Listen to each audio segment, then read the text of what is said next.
হরে কৃষ্ণ, রাধে রাধে, জয় নিতাই, জয় রাধে শ্যাম। সবাইকে নিত্যানন্দ পরিবার থেকে শুভেচ্ছা জানাই। গোপাল যেন সবাইকে ভালো রাখে।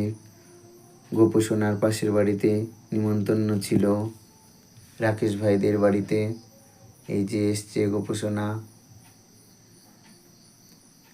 এটা রাকেশ ভাইদের ইষ্ট দেবতা।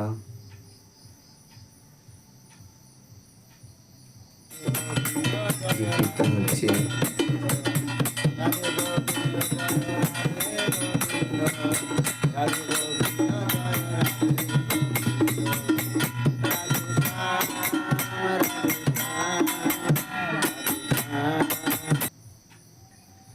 যে সব ভক্তরা প্রসাদ পাচ্ছে। এক মাস দামোদর মাসের ব্রত পালন করেছিল। আজ ব্রত